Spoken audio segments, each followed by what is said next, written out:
Yesus menyampaikan sebuah kalimat yang penting ya, mengenai bagaimana seharusnya kita bersikap dengan pendapat orang tentang kita, atau bagaimana kita bersikap ketika kita digosipin atau ya dicibirin oleh orang lain.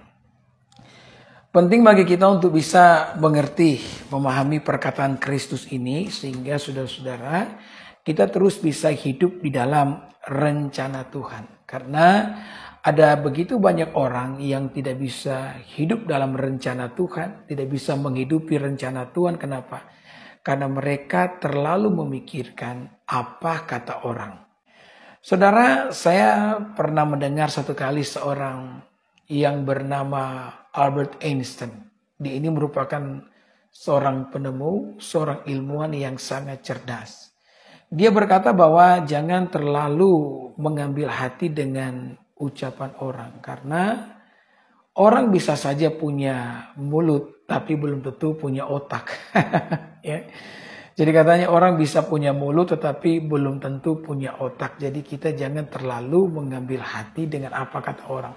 Nah, kalau kita merenungkan saudara-saudara bahwa kita sendiri kan punya pemikiran, kita sendiri punya otak. Artinya kalau kita punya pemikiran sendiri, kenapa kita harus terus-menerus memikirkan apa kata orang tentang kita?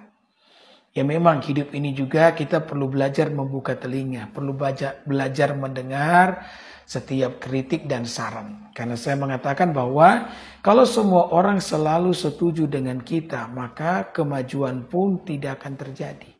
Kita akan berhenti bertumbuh dalam hidup ini kalau sekiranya semua orang itu selalu setuju dengan kita. Jadi kita membutuhkan kritik, kita membutuhkan saran di dalam menjalani kehidupan ini. Tetapi kita perlu ingat, ada saatnya kita mendengar, ada saatnya perlu kita mengabaikan dalam hidup ini. Nah, orang dewasa itu adalah mereka-mereka yang mampu, saudara-saudara ya, untuk ya mendengar dan tahu kapan harus mengabaikan.